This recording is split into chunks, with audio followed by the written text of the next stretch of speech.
Welcome to SportsBeat KC, the Kansas City Star's daily sports podcast. It is Thursday, March 4th, and I'm Blair Kirkhoff. Like the Royals expect from new outfielders Andrew Benintendi and Michael Taylor, we're covering a lot of ground on today's show. Beat writer Lynn Worthy and columnist Sam McDowell are here to discuss recent Royals developments like the long-term contract signed by Hunter Dozier, the Royals' acquisition of old friend Jarrod Dyson, and how the young pitching is coming along.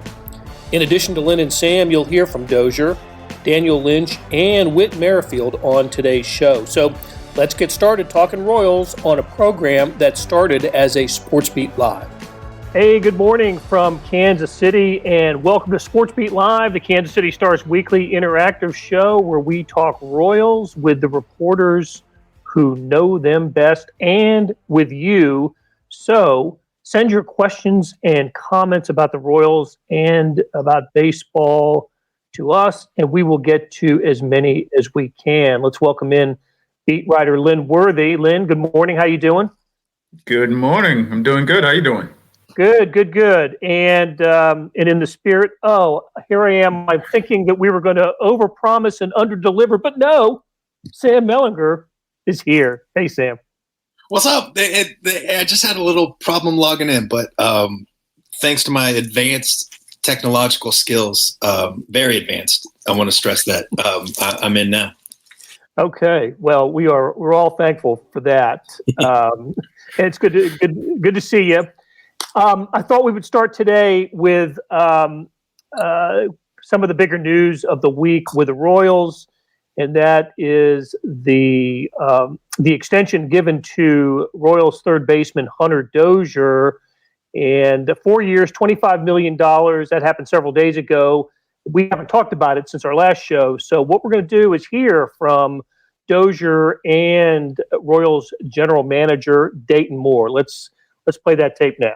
I want to thank Dayton, Mr. Sherman, the whole front office.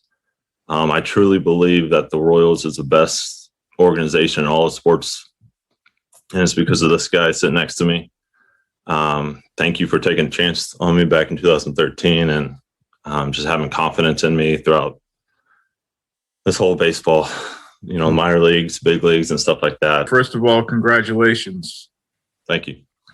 I wanted to ask you, we spoke not too long ago, and you were talking about just sort of the trust you had in the organization when you were talking about sort of, being willing to move around and do different things.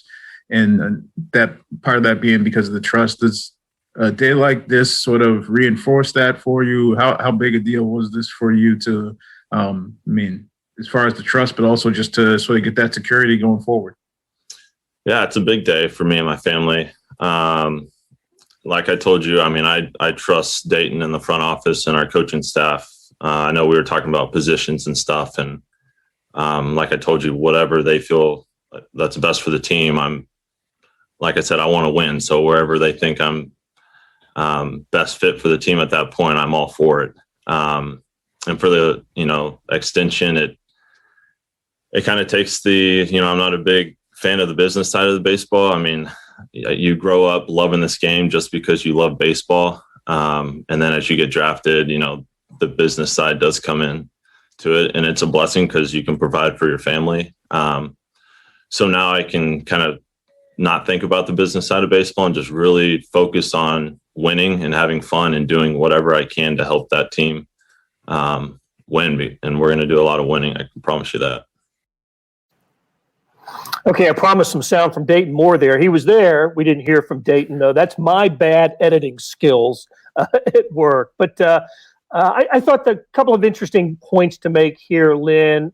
First of all, calling the Royals the best organization in all of sports. I thought, it's quite the compliment from Hunter Dozier and his eagerness to win. And I think he speaks for just about every baseball player I've ever talked to, that they're pretty happy to get the business end of baseball out of the way as quickly and without as much fuss as they possibly can. Did you get that feeling from talking to Hunter?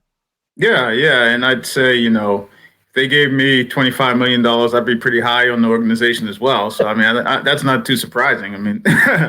But the only organization that he's known, the fact that they're, I think we've talked about it, written about it, all that sort of thing. They care about players, and I think he really feels that, and he really feels a trust for the front office and Dayton Moore. So that's what you see coming through. But also, they didn't have to do this at this point. I mean, it's good for both sides, but I mean, he still had arbitration. He was still, under control for a couple more seasons after this year. So getting this out of the way so he didn't have to worry. I think he didn't necessarily say it, but I remember going back to when Whit Merrifield signed his extension. One of the things he said was that it sort of freed him up to not so much worry about, achieving particular numbers or stats or anything like that, and just worrying about being able to contribute to wins, because you knew the business side was taken care of for at least a set period of time. Sam, did the numbers, the length and the number sound fair, market value? Yeah, I mean, as far as like just the money, I think it's a pretty typical deal where Dozier probably, if he just plays it out and we just expect a reasonable, not for him to blow up and not for him to collapse, but a reasonable progression, he probably would have made a little bit more money through the ARB years. But if you're in that situation, it's pretty hard to turn down the guaranteed money, at 90% of what you might get. You know what I mean? Like, there's just a little bit of an insurance policy. What I think is really interesting about this deal, and Lynn just touched on it, but I just want to emphasize that there was a reasonable case for both sides not to do this deal, right? For Hunter, just what I just said, he probably could have made, $3, $4, $5 million more. That's kind of the projections. $3, $4, $5 million more if you would have played it out. And for the Royals, they already had him under club control for a few more years, and he's 29. He's going to turn 30. It is logical to believe that his best seasons will be before his previously scheduled free agency. So it's almost like the Royals are in some ways doing him a favor too. Of extending a little bit more, guaranteeing him the money. And it's because of what Lynn just said. It's because of what Hunter was saying. Hunter Dozier, you're right, just got $25 million from this team, has only known one professional organization. He is a very, not unbiased source on, ranking the best organizations in professional sports. But the important thing is that he believes it. That's the important part. It's not why he believes it, but it's just that he believes it. And he believes it for all those reasons that he's talked about. I mean, he's had some struggles. And for him to call, I know he debuted in 2016, right? But basically his 3 seasons are 103 losses, 104 losses, and then, the pace last year, which would have been 90, 94, something like that. So for him to say those words, best organization in sports, I mean, that's the Royals are overcoming a lot in how they treat him as a human for him to say that. I'll tell you, the Royals treat their humans very well, though. Do they not? And we saw that last year. I think exemplified during all the uncertainty, how they were out front in making sure their minor leaguers were paid and whatnot. And look, again, owing to my poor editing skills, we did. Dayton Moore did say during this this press conference that. It's a great day for the Royals organization when they have press conferences like that. And I can remember being there for the first Salvador Perez extension back, I don't know, maybe it was in 2016 and a couple of others. And they really do turn those into celebratory moments and they make a big deal. A lot of them happened at spring training and they make a big deal of it. So I guess my question is who might be next in line for a contract extension that's on the Royals roster now? Lynn, how about can you speculate on that? What who might be next? The next press conference might feature whom? Well, since we're going down the road of reckless speculation, I'll say I've already totally reckless speculation. Yeah. Well, and I've already sort of done it in print anyway. So the person who comes to mind is Salvador Perez for me.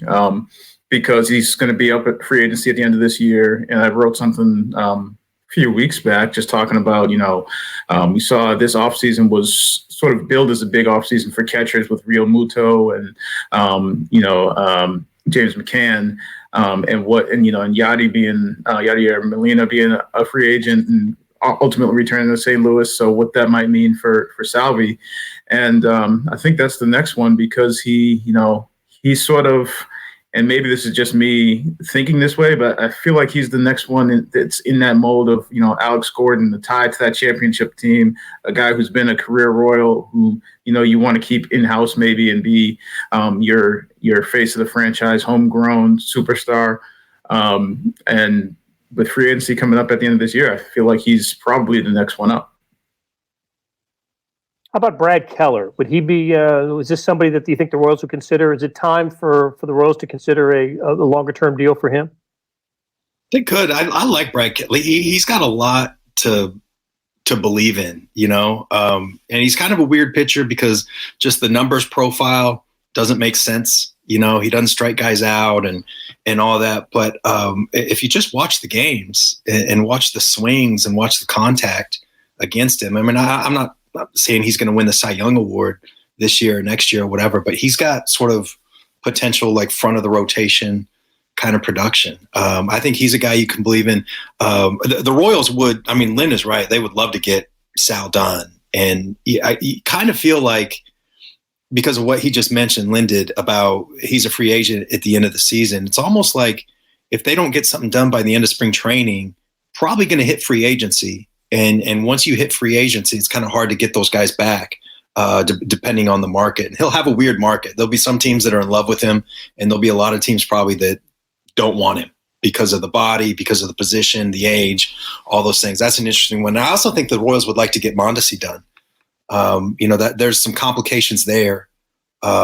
A lot of complications there. Is he September of last year, or is he July and August? And I think, the deal will probably be somewhere in between, but that's another guy I think the Royals would like to get done.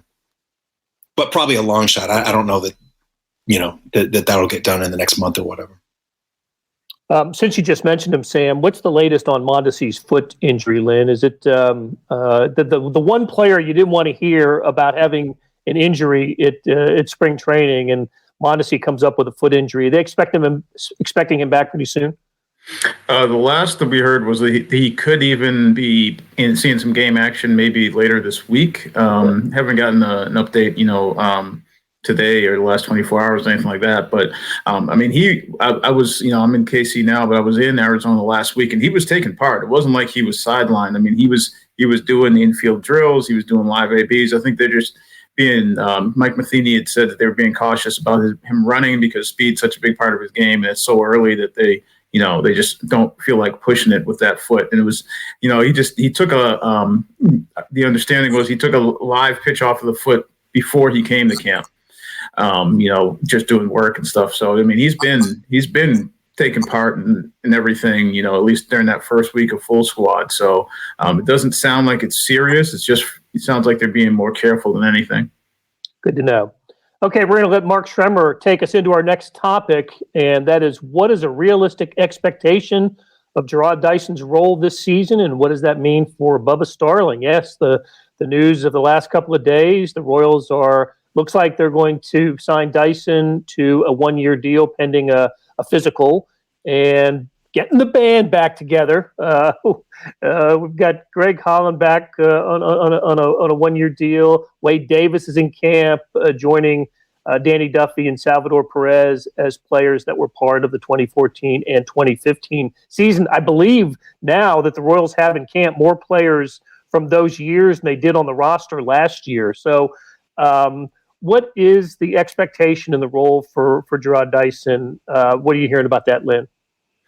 Well, the deal still isn't officially done yet, so it'll be, it's hard to get anybody to, say anything right now, but it will be interesting to see what that does for some of the younger guys. I mean, like I had asked about, guys like an Edward Olivares or Nick Heath, and whether they would try and stay away from having those guys as bench guys because they're as young as they are and could maybe benefit from playing on a regular basis when there's an actual minor league baseball season going on. And the answer was sort of, well, it depends on how the roster shakes out. And, but I think even when Dayton addressed it, he said, well, yeah, historically, we don't want, these young guys we feel like are still developing to be bench guys. And so I think if it means that, Heath and Oliveras and Isbell are playing every day at AAA, then that's probably a good thing, for the Royals for the future. And you have a guy that you can count on, a guy that obviously hasn't played at the same level that you saw in the past in this last year or so. But I mean, as far as a dependable guy, speed guy, defensively, could be a good, useful fifth outfielder, depending on how they want to fill out their bench. Certainly, pinch runner, and just bring some intangibles to the and leadership in the clubhouse for the Royals. And Sam, when I started hearing about this the other night, I immediately went to YouTube and played some Fetty Wap, and just because I'm young and hip, as one does, first of all, and but also to be reminded of the Royals clubhouses in those years. It'd be fun to have back, won't it? Yeah, I mean, one thing about the Royals, they're not the only team that operates like this, but they are probably an outlier just in how much they believe in it. It's specific, like how pieces fit together. They want, this is bad memories for people watching, but like Scott Pioli always used to say, it's not the best 53, it's the right 53. And Dayton's never said it's not the best 26, it's the right 26, but there's some of that going on. I think that they wanted more speed.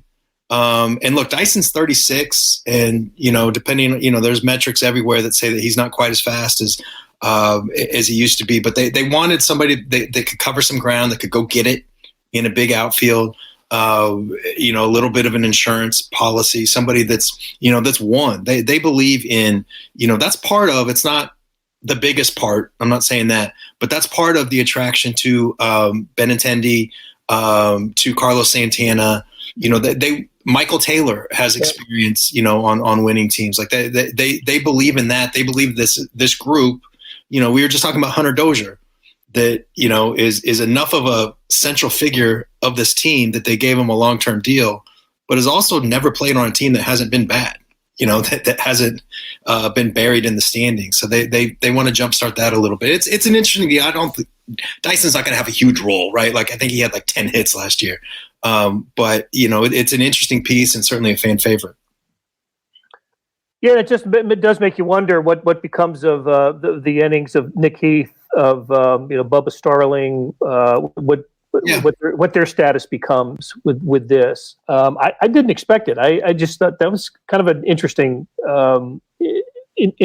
acquisition for the Royals. But it's particularly interesting with Heath. Like you mentioned Heath, because that's a guy, and Lynn's heard the same things, I'm sure, but for a few years now, when they talk about Nick Heath, Dyson's name comes up, like this is Dyson.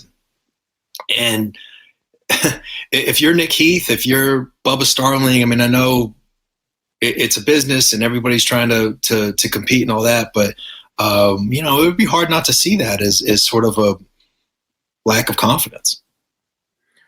And I think with Heath, and I mean, I'm sure he wants to play. I mean, everybody wants to play. That's, not breaking news there, but wants to be on the big league team. But if it comes down, at least for the future, for him playing every day and getting better, and I'm trying to remember how much time he had at AAA in 2019, because he didn't spend the whole year there. So if it means getting that experience so that when he gets up there, maybe he's further along, or being on the big league team for a whole season and getting used as a pinch runner twice a week or something like that, then for the long term, it's probably better for him. But I mean, I'm sure he wants to be in the big leagues. Sure. And you're not really losing much using Dyson in that role, because he's already, he is what he's going to be, where Heath may still have some upside. Hey, it's Blair. We have a special subscription offer for SportsBeat KC listeners, unlimited digital access to the Kansas City Stars award-winning sports coverage. Sign up now for 1 year of Sports Pass for access to all the sports news, features, and columns presented on the kansascity.com site, and it's only $30. That's a 40% savings off our regular rate. Your subscription will automatically renew after the initial term at $50 unless you tell us to cancel. Your subscription helps support the sports coverage of kansascity.com and the Kansas City Star, and that support has never been more important. Please visit kansascity.com/SportsBeat KC offer to get this special offer. And as always, thanks for listening. Okay, the games have started, and I think there were 4 or 5 in on having been played. The Royals are at Goodyear today playing the Cincinnati Reds, and that means we're getting a look at some of these young pitchers like Daniel Lynch. Let's hear what he had to say after his appearance. I think he was against the Cubs a few days ago. Well, I just realized when I got out there that this is the first real baseball game I've pitched in almost a full year. So that's different. But I mean, I think I know what I need to do a little bit more. And I wouldn't say the approach is different. I'm always going to try to go out there and throw the ball well. I definitely have a better outlook on it. As far as like not freaking out when things don't go the right way. It's all good. But, I'm going to, go into next week and try to be better, and that's all you can really do. So I wouldn't say my approach is any different. I guess maybe I'm just a little bit more mature in the way that I see things.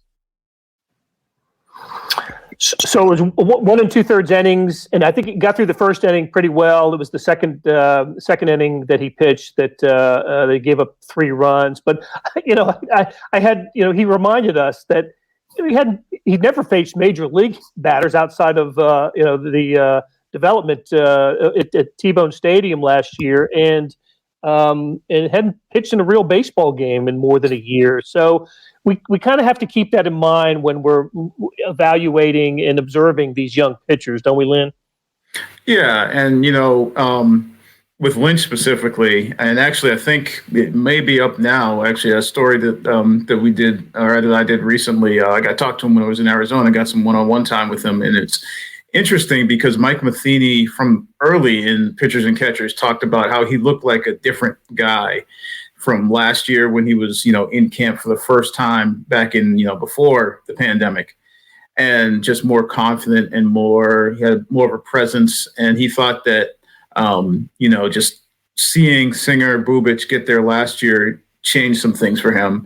And so then when I got to talk to him, like it seemed to me like it really did. Like he really, like, I think he said to me that seeing them get there let him know that he was really close. I mean, he probably sort of sensed that anyway, but I mean, like he was saying, I drove Chris home the day that he got called up, so like it became real for him. And I think it changed the way he approached just the work in that alternate site. And, whether it's Paul Gibson, their director of pitcher and performance, or JJ Piccolo or Mike Matheny, everybody has seen stride. So I'm not putting too much into that outing the other day, but it sounds like there's a real difference in him. And I mean, the potential's there. I mean, he's one of the top pitching prospects in all baseball. Anybody who's stepped in the box or seen him throw from the big league team has just been wowed by what he can do. It's just consistency is what he's trying to get to. And I think he's gotten closer from what you hear this year. That outing was really interesting too. It was because he was nails the first inning. I mean, he looked great, and striking out accomplished big league hitters with 98.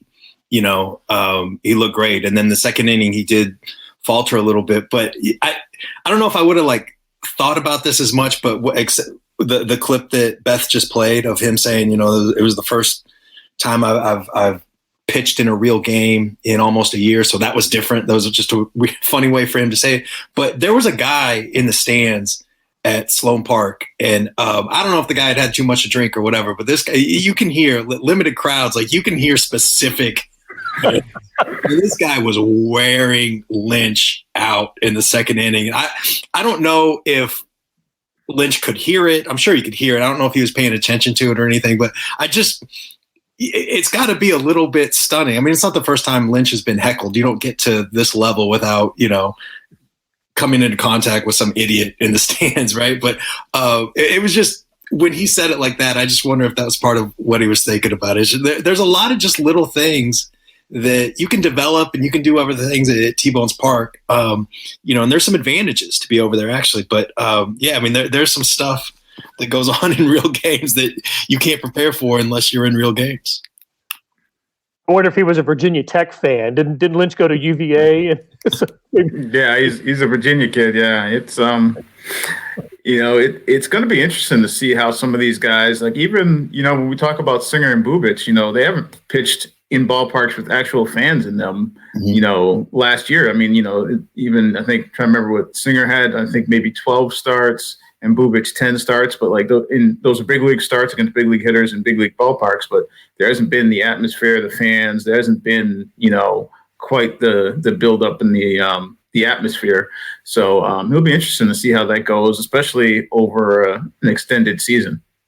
Well, and they're not going to be able to pitch in front of fans if the baseball announced this week that the AAA season's it's been delayed, right? It's not going to start until May. And so the Royals are going back to the alternative site, whether that's going to be at the ballpark where now the Kansas City Monarchs are going to play or somewhere else. But all of a sudden, that's thrown a little bit of a wrench in the proceedings, hasn't it, Lynn? That it looks like AAA is going to start about the same time as AA and Single A, which is 1st of May.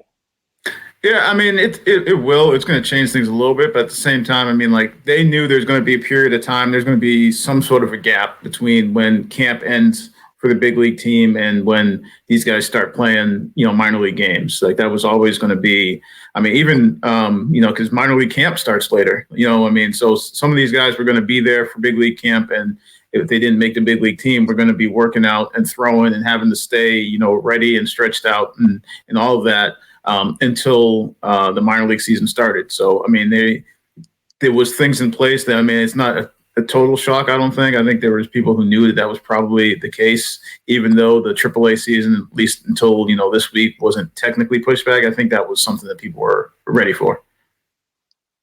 Okay, and speaking of one-on-one time, Lynn, you mentioned that with Daniel Lynch. You also got some one-on-one time with Bobby Witt Jr.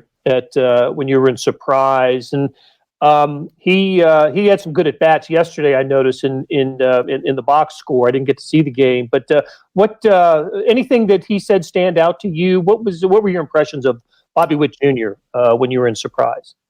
The first thing, not that he said, but the first thing that just sort of stood out to me was just that he's gotten bigger. I mean, it's not, obviously it's gonna happen, but when he got drafted, so like the day after he got drafted by the Royals, I went to his house and met him down in Texas because the Royals happened to be playing the Rangers just before that, and you could see the frame there, and so now we're 2 years later, and like. I noticed a little bit last year. We didn't get, real close to players last year. But like there were arms there, and like now there's shoulders, there's a chest there. They were going from one field to the other during workouts in Arizona. And he said hi to me and he had the mask on because, all the protocols and everything. It took me a second to realize like, oh, wait a minute, that's Bobby. I was like, oh. Okay. So, I mean, and it's not a bulk thing. Like he's not like trying to get huge. It was just, he's filling out that frame that obviously we've seen. But from talking to him, I think he's a real humble kid and he just loves playing baseball. And he's still got that childlike thing, but I think he also realizes he's getting closer. And it's kind of weird because, he still only played, I think it was 37 games at rookie ball. That's the extent of his minor league experience, but he's definitely getting closer. I mean, like between the alternate site, between summer camp, spring training 2.0 last year, between being in camp this year, I think he feels it like he's not in a rush or anything, but I think he feels like, he wants it, and he just the experiences he's had against big league guys. He's talked about how those experiences are, he almost steps it up a little bit just because he's, looked up to those guys for so long and playing in those big spots seems to be what he thrives on, even for a young kid. Maybe sometime after the All-Star break, we see Bobby Witt Jr. at Kauffman Stadium, Sam? I don't know. I think that they might be slower than some fans think. I think with these guys, I think they've got a history of this too, but I think they'd rather be a month late than a month early, and what Lynn said, I mean, he's still 20 years old. He doesn't turn 21 until, was it June or July? June. Yeah. Yeah. And what Lynn just said. I mean, the extent of his professional experience is 37 games in rookie ball and then whatever we got from spring training. So, what I would not be surprised at is if he starts in Double-A. And then, once you're in Double-A, you're on the radar. But I don't think they're going to be in a hurry to promote him. I think back to, Eric Hosmer, for instance. I mean, they wanted to take him slower even than they did, but the guy was hitting like 440 or something in May, and he was making a joke out of AAA. So if Bobby Witt Jr. can do something like that, then maybe so. But I don't think they're in a rush to bring him up, and I'd put Asa Lacy in that same category too. I almost think they're gonna. I know you didn't ask about Lacy, but it seems like they might treat this like Asa Lacy's, a junior in college still or something like that, because it sucks. Like they just an entire year was just wiped out of development. And everybody's on the same playing field. I get that, but the Royals, where they are in their development, kind of needed that minor league time more than most, and it's a problem. But I think they're going to end up being a little bit more cautious than some people might think. Yeah, and with Lacy, I mean, and nobody's told me this, but I don't feel like there's any chance you see him this year. I mean, I'm not expecting it. I mean, I think because he had a shortened college season, he got, I think he was there for fall camp, but even part of fall camp was interrupted for him last year because he had some sort of an eye thing that they had to get taken care of. So that he, I think there was like a 10-day period where he didn't do anything in fall camp. And so to go from that and whatever training he did on his own last year after the shortened college season and draft and everything, and then to say, we're going to get you in big league games the next year, I just don't see it. Yeah.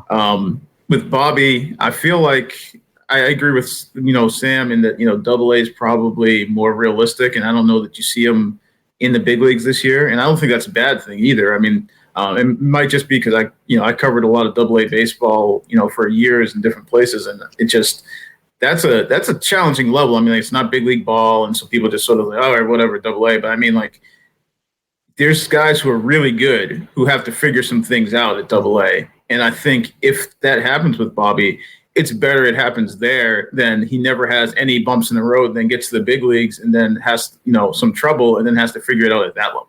Yep. Yeah, there's big league talent at Double-A. They're not big league players, but there's big league talent there. That stuff is real. Okay, hey, I blew the Dayton Moore part of the Hunter Dozier interview earlier in the show. I don't want to mess this one up. I wanted to get to this Whit Merrifield audio that was from late last week. I just thought it was interesting and wanted to get a thought from you guys on it. So let's hear quickly from Whit Merrifield. There's not many guys that can just come up here and rely on what they've got to be successful. Guys are going to adjust to you, and it's up to you to turn around and make that adjustment back. Wait, touching off what you were talking about earlier about the expectation to win and make the playoffs, how would you describe the culture in Kansas City from the front office down? Because I think from a national perspective, some people were a little surprised they went out and they got Santana and Minor and Benintendi because a lot of teams, retreat and stay down for a while. What is it about the Royals that they're kind of an exception to that? Well, that's a problem that people were surprised that we did that. Everybody should do that. Everybody should go out every year and do what they can to make their team the best they can. And our ownership and our front office understands that. And we're very fortunate here to have a front office ownership that understand that this is a very small window. Players get to play in the big leagues. Coaches get to be here. You got really one shot at it. Why not go out every year and put together the best team you can to be successful? Obviously, teams are going to have their budgets or whatever you want to call it, but there's no reason to not go out and try to win every year. I thought that was interesting. It was maybe a little more diplomatic way of saying what Clayton Kershaw said last week as well. What do you think about that, Sam? That is, I don't know if Kershaw is the Dodgers rep, but that is that's Whit Merrifield Players Union rep coming out right there. That's what that is. Whit is, he's really smart, first of all, but there's smart people in baseball that don't like to think about this stuff. And Whit is both smart and likes to think about this stuff and express himself. And he's been outspoken on this for years about, that we hear sometimes about, this growing divide between the union and owners, and Whit is very much a part of that. And the tank stuff drives him crazy, absolutely drives him crazy. And he's right. Like you get one window. That's kind of one of the frustrating things about, and this is just inherent in every sport, but the players have a much smaller window than these owners. And, for him, God, let's get going. Let's put the, pedal down and everybody try to win. And he gets really frustrated when he sees teams that aren't doing that. Okay. Listen, Lynn and Sam, I really appreciate you joining us. David Van Zandt, thanks for switching from the Chiefs to the Royals. SportsBeat Live, and keep watching us. We'll be on every week with the Royals. Mark Schremer, we're going to get to this thought about Bo Jackson next week, because if you look behind, right on Sam's wall, I'm not biased here. No, Sam does Hunter Dozier talking about the Royals. Sam doesn't waffle on his Bo Jackson opinions, and I promise you we will get to that soon. So, Lynn, Sam, Beth Welsh, thanks a lot, and we will talk to you guys again next week. Thanks, Blair. Thanks, Beth. That'll do it for today. Thanks to our SportsBeat KC production staff of Derek Donovan, Beth Welsh, Monty Davis, Jeff Rosen, Chris Fickett, and Savannah Smith. A tip of the cap to Lynn Worthy and Sam McDowell for stopping by and talking Royals. Links to their stories can be found in the show notes and on kansascity.com. Hey, we have another deal for you. For a limited time, you can subscribe to Sports Pass for 99 cents a month. That's our online sports page of the Kansas City Star. 99 pennies a month. After 3 months, it auto-renews at $5.99 a month unless you cancel. What a time to subscribe. The Royals are at spring training. March Madness is right around the corner, and it's never not Chiefs season. How do you get it? You go to kansascity.com/sportspass2020. That's kansascity.com/sportspass2020. You want more than just sports coverage? Check out the entire Kansas City Star product. Sports, news, features, commentary, and analysis, the whole thing. You get all the stories written by my talented colleagues, plus additional national news, sports, and business coverage with the e-edition. The details for all of these deals can be found at account.kansascity.com/subscribe. And if you're having trouble hunting down any of these offers, send me an email, bkirkhoff@kcstar.com, and I will get you to the right place. So whether it's the Sports Pass or the full subscription, you're getting and supporting the best sports and news coverage in Kansas City and helping us produce programs like SportsBeat KC. Thanks for listening, and we'll be back on Friday with another episode.